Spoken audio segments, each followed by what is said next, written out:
কলার থোড়ের গুণাগুণ আমরা সকলেই জানি। আয়রনে ভরপুর একটা সবজি। আমরা অনেকে অনেকভাবে এই রান্নাটা করে থাকি। আজ আমি এভাবে রান্না করলাম, খেতে কিন্তু দারুণ টেস্ট হয়। প্রথমে তেল গরম করে নিয়ে শুকনো লঙ্কা আর এখানে কালো জিরে ফোড়নটা দিয়ে দিলাম। তারপরে এখানে দিয়ে দিচ্ছি অল্প করে বাদাম। এই বাদামে এই থোড়ের রেসিপিটা খেতে কিন্তু দারুণ লাগবে। তারপর এখানে দিয়ে দিলাম চেরা কটা কাঁচা লঙ্কা। ব্যাস এবারে ভালো করে একটু ভেজে নিয়ে তারপর এখানে কেটে রাখা সেই থোড়গুলো দিয়ে দিলাম, স্বাদ মতন দিয়ে দিলাম লবণ, আর দিয়ে দিয়েছি হলুদ গুঁড়ো। ব্যাস যা দেওয়ার সব দেওয়া হয়ে গেছে, আর কোনো উপকরণ এর মধ্যে অ্যাড হবে না।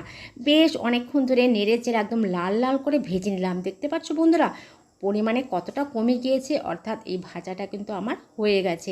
এবার আমি নামিয়ে নেব। গরম গরম ভাতে এই থোড় ভাজাটা খেতে দারুণ লাগে। তোমরা যদি আরও কিছু উপকরণ এর মধ্যে অ্যাড করতে চাও অ্যাড করতে পারো, খেতে অসাধারণ হয়। তোমরা একবার বানিয়ে দেখো, কেমন লাগে কমেন্ট করে জানিও।